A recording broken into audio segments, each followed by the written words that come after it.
Adding a content or CSS box to your HTML document can really make the content inside that box stand out from the rest of the content in your document.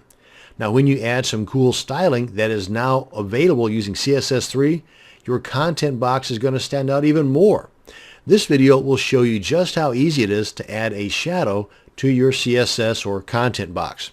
Let's go ahead and open up our editor and see an example of the code required to add our shadow. Now, I've already added some basic content here in between the body tags, and I've added some basic CSS syntax up here in between the opening and closing style tags within our head section that will define our box for us. And I've gone ahead and in the content area down here added our div tag that specifies the class shadow box right here in this content. So everything in between this opening div tag and this closing div tag will be inside of the box that we're about to style with that shadow. Now, the way I have things laid out right here right now is that the padding, border, and margin are going to be the same on all four sides. You can in fact specify the padding to be different from the top to the bottom to the left or the right, but you'd have to spell that out even more. For example, if we wanted the padding on the top to be different than the padding on the bottom, then we would say padding dash bottom and then put the value here. Then we'd also have the property padding dash top and then the value for that. But I want to keep things simple and basically have all four sides of the padding, the border, and the margin to be the same as spelled out here. And as you can see, I have mine set in ems instead of pixels or percentages. I think it just works better in today's different browsers, be it a desktop or a tablet or a mobile device. And with a border, by the way, I also want to point out that there's a lot more styling you can do with the border. Like for example, here I've got the border solid and red.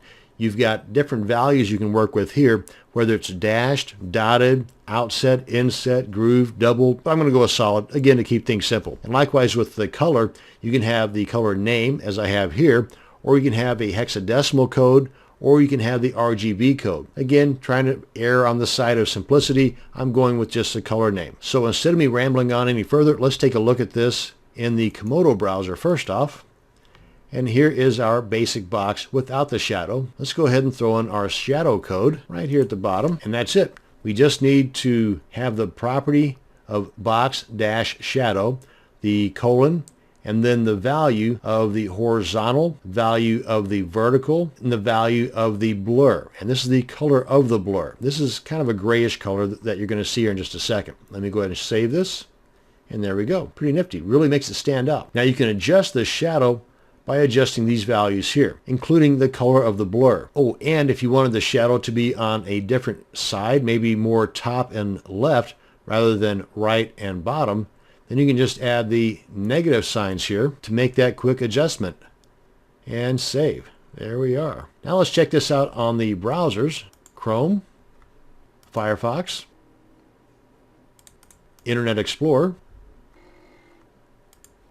and Safari. I don't have Opera installed on my computer, so I'm not sure how that would work, but I believe it works in Opera as well. And that's going to bring us to the end of this video on adding a shadow to your content or CSS box to really make it stand out on your document. Thanks for watching, and you have a great day.